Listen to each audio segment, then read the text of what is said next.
एक महाराज जी वृंदावन में थे, तो वो रोज शाम को प्रवचन करते थे। तो एक दिन प्रवचन करते हुए ठाकुर जी के रूप का वर्णन कर रहे थे। बोले ठाकुर जी भांडीर वन में गैया चराने जाते हैं, पीताम्बरी पहन करके जाते हैं, मोर मुकुट पहनते हैं, कानों में ऐसे कुंडल पहनते हैं, आदि आदि सब रूप का वर्णन कर रहे थे। तो उनके सारे शिष्य बैठ करके सुन रहे थे। उन शिष्यों में सबसे पीछे बैठा था उनकी गौशाला में गायों की सेवा करने वाला ग्वारिया। और वो ग्वारिया इतना सीधा था, इतना भोला था कि सब लोग उसको प्यार से भोंदू बुलाते थे। क्या बुलाते थे? भोंदू किसको कहते हैं? जो बहुत भोला होता है उसको भोंदू कहा जाता है। तो गुरुदेव तो प्रवचन करते थे, लेकिन भोंदू जो था ना, उसको ऐसा लगता था कि गुरुजी कोई 2-3 हजार साल पुरानी कथा नहीं सुना रहे हैं, शायद रोज ऐसी लीला होती है वृंदावन में और गुरुजी हमारे उसी को सुना रहे हैं। आज जब गुरुजी ने बताया कि भांडीर वन में ठाकुर जी गैया चराने के लिए जाते हैं, भोंदू ने जैसे ही सुना, सुन करके भोंदू को लगा मैं भी तो भांडीर वन जाता हूं गैया चराने। अरे उसी भांडीर वन में मैं भी गैया चराने जाता हूं और गुरुजी बता रहे हैं उसी भांडीर वन में ठाकुर जी गैया चराते हैं, लेकिन मुझको तो कभी दिखे नहीं। शायद मैंने कभी ध्यान नहीं दिया होगा। अब गुरुजी ने बता दिया, अब कल से भांडीर वन जाऊंगा तो वहां खोजूंगा, ठाकुर जी भी आते हैं, गुरुजी बता रहे हैं। उसका इतना विश्वास गुरुजी की बात पर कि उसको लगा कि ठाकुर जी आज भी आते हैं भांडीर वन। अगले दिन गैया चराने के लिए भांडीर वन गया, तो भांडीर वन में गैया सब घूमने लगी और वो यत्र तत्र सर्वत्र वृक्षों के नीचे, सघन कुंजों में, जंगलों में जाके ठाकुर जी को खोजने लगा। गुरुजी हमारे झूठ नहीं बोलते, गुरुजी सही बोल रहे हैं, यहीं पर गैया चराने आते हैं ठाकुर जी। अरे मैं ही अभागा हूं, मैं ही ठाकुर जी को नहीं देख पा रहा, लेकिन ठाकुर जी यहीं कहीं होंगे। अब उसका इतना भोलापन, इतना सीधापन, वो सब जगह ढूंढ रहा था ठाकुर जी को, तो ठाकुर जी से रुका नहीं गया। अकेले जान भोंदू को अपने गायों के समूह को लेकर के, तभी भोंदू देखता है कि सामने से विशाल गायों का समूह आ रहा है और उस गाय के समूह के मध्य में श्याम वर्ण के पीतांबरी पहने हुए ठाकुर जी उसकी ओर आ रहे हैं। ठाकुर जी को अपनी ओर आते देख भोंदू तो नाचने लगा, निमग्न हो गया, भाव में भर गया।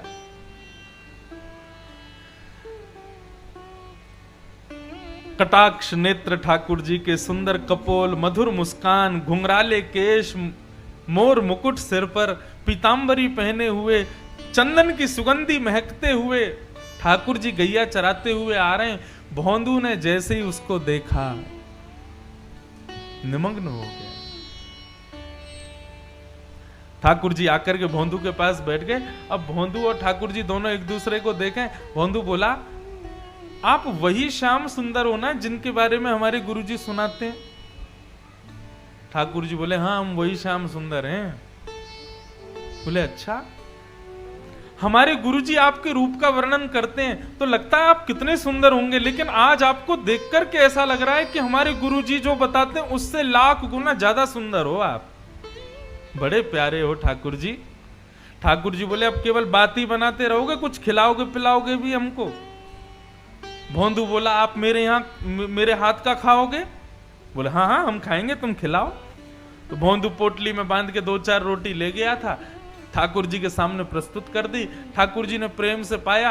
अब सारी रोटी भोंदू की खा गए और फिर भोंदू से बोले, और खिलाओ।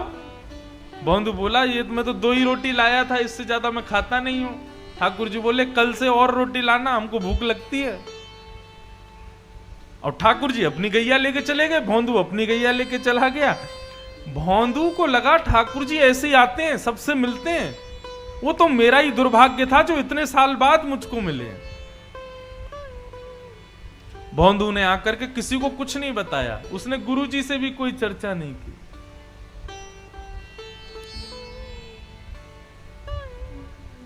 दूसरे दिन जैसे ही भोंदू जाने लगा, ज्यादा रोटियां ले गया, ज्यादा सब्जियां ले गया। तो रसोई घर के जो महाराज जी थे उन्होंने जाकर के गुरुजी को बताया। बोले, गुरुजी आज तो भोंदू इतना सारा भोजन लेकर के जा रहा है। गुरुजी आए, आकर के बोले भोंदू तुम तो इतना नहीं खाते, किसके लिए लेके जा रहे हो? तो भोंदू ने सहज भाव से कहा, बोले गुरुजी मैंने आपको बताया नहीं, लेकिन मैं जहां गैया चराने जाता हूं ना भांडीर वन में, वहां ठाकुर जी भी आते हैं अपनी गैयाओं के साथ। कल आए थे, मेरे से रोटी मांग रहे थे तो मैंने 2 रोटी खिला दी, तो ठाकुर जी को कम लगी इसलिए मैं ज्यादा लेके जा रहा हूं। तो ये ज्यादा पुरानी नहीं, 60-70 वर्ष पुरानी बात है। गुरुजी बोले भोंदू कौन आता है भांडीर वन में? बोले ठाकुर जी आते हैं। बोले कौन से ठाकुर जी? बोले वही ठाकुर जी जिनकी आप कथा सुनाते हो। गुरुजी बोले सच में ठाकुर जी आते हैं? बोले हाँ। अच्छा बता तो सही कैसे दिखते हैं वो? ऐसे कोई बालक मुकुट उकुट पहन के आ गया होगा, तुझको पागल बना रहा होगा?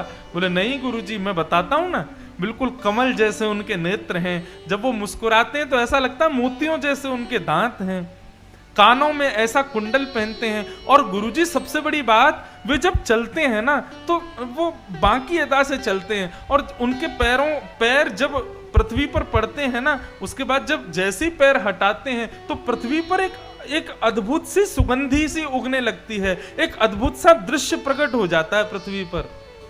पीली पीतांबरी पहनते हैं, चंदन की सुगंधी आती है। गुरुजी बहुत सुंदर लगते हैं ठाकुर जी।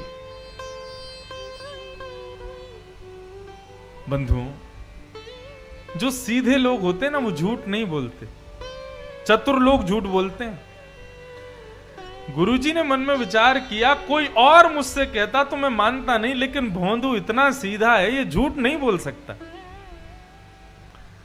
भोंदू के मुख से ठाकुर जी के बारे में सुनकर के गुरुजी के नेत्र सजल हो गए, और वे कहने लगे भोंदू आज ठाकुर जी आएंगे मिलने के लिए? बोले हाँ आएंगे गुरुजी। तो बोले आज जब ठाकुर जी आए ना तो ठाकुर जी से कहना कि तुम्हारे गुरुजी ने उनको बुलाया, उनको यहां लेकर के आना, यदि आ जाएं तो। बोले अरे गुरुजी मैं लेके आऊं उनको? बोले हाँ तुम लेके आना।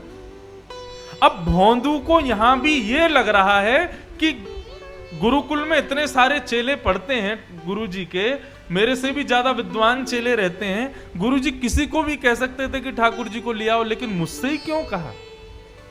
उसको अब भी ये विश्वास नहीं हो रहा कि ठाकुर जी केवल उसी से मिलते हैं। उसको लगा सबसे ही मिलते होंगे, लेकिन गुरुजी ने मेरे को योग्य जान के मुझसे कहा कि ठाकुर जी को लेके आना। भोंदू तो नाचता गाता हुआ पहुंच गया भांडीर वन। जैसे ही ठाकुर जी आए, ठाकुर जी आके बोले अरे भैया भोंदू जल्दी रोटी खिला। अब भोंदू तो तैयारी करने लगा, पत्तल में रोटी रखने लगा, गुड़ रखने लगा, अचार रखने लगा, दही रखने लगा, और रखते रखते बोलने लगा ठाकुर जी आज एक प्रार्थना करूं? बोले हाँ बोलो। बोले हमारे गुरुजी आपसे मिलना चाहते हैं, आप हमारे साथ आज हमारे गुरुकुल चलोगे? ठाकुर जी बोले देख हम तेरे सखा हैं, तेरे मित्र हैं, तेरे गुरुजी से हमको कोई मतलब नहीं है। तुझसे मिलेंगे, तेरे संग बैठेंगे, तेरे संग खाएंगे, तेरे संग रहेंगे, लेकिन गुरुजी से नहीं मिलेंगे हम। चरण पकड़ लिए भोंदू ने, बोले वो मेरे गुरुजी हैं, मैं तो आपको जानता ही नहीं था, मैं तो इतने वर्षों से यहाँ गैया चराने आ रहा हूं, लेकिन मैंने कभी आपको देखा ही नहीं। गुरुजी ने बताया कि भांडीर वन आप आते हो गैया चराने, तभी तो मैंने आपको देखा। जिन गुरुजी ने आपसे मिलवाया, जिन गुरुजी ने आपके बारे में बताया, जिन गुरुजी ने मुझे आपके योग्य बनाया, वो गुरुजी आपको बुला रहे हैं, आप मना मत करो ना, चलो ना मेरे साथ। ठाकुर जी बोले देख भोंदू तू जो कहेगा सब करेंगे, लेकिन ये तेरे अलावा हम किसी से नहीं मिलेंगे, और चाहे तेरे गुरुजी हो चाहे गुरुजी के भी पिताजी हो, हम तुझसे ही मिलेंगे बस।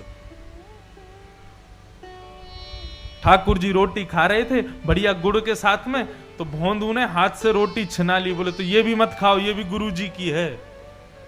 और पत्तल भी उठा ली, बोले ये भी छोड़ो, ये भी गुरुजी के यहाँ की बनी है, ये भी क्यों खा रहे हो? और सुनो ठाकुर जी, आपको मुझसे ही मिलना है, मेरे अलावा किसी से नहीं मिलना, तो मेरी भी वचन सुन लीजिए। मुझे इस योग्य गुरुजी ने बनाया, और यदि गुरुजी से आप नहीं मिलोगे तो कल से यहां मत आना, मैं भी आपसे नहीं मिलूंगा। ठाकुर जी बोले तू अभी जानता नहीं है, बड़े बड़े लोग त्रिलोकीनाथ के दर्शन के लिए हिमालय पर जाके तपस्या करते हैं, तब जाके मेरा दर्शन मिलता है, और हम तेरे सामने इतनी सहजता से बैठे, तू कह रहा कल से मिलेगा नहीं। भौंदू बोला मैंने तपस्या नहीं की, मैंने अपने गुरु की सेवा की, तो इसका मतलब ये सिद्ध हो गया कि लोग 1000 वर्ष तपस्या करके आपका दर्शन करते हैं, लेकिन मेरे गुरु जी के चरणों में 1000 वर्षों के समान तपस्या का फल है, मैं उनको प्रणाम करता हूं और उससे मुझे आपके दर्शन हो जाते हैं। ऐसे गुरु को क्यों नहीं मिलोगे आप?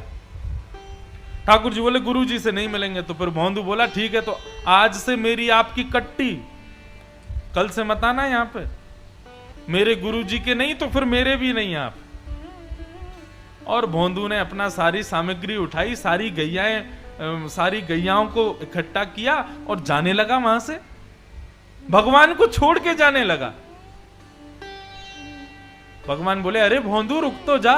बोले अब तो मैं तभी रुकूंगा जब आप मुझे वचन दोगे कि मेरे गुरुजी से मिलोगे।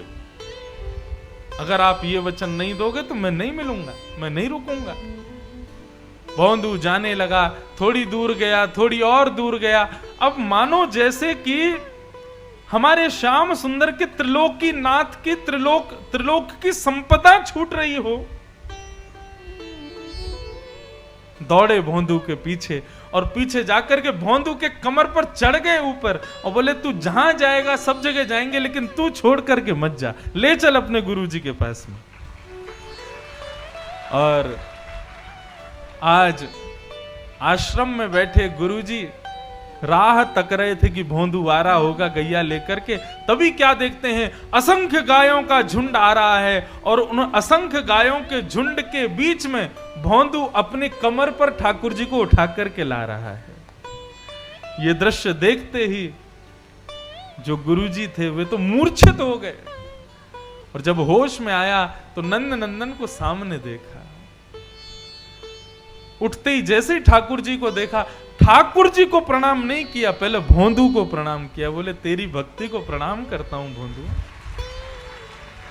तेरी इतनी सरलता, इतनी सहजता, इतनी कोमलता कि तेरा नाम भी कोई तेरे को नहीं बुलाता, सब तेरे को भौंदू भौंदू बुलाते, इतना सीधा है तू।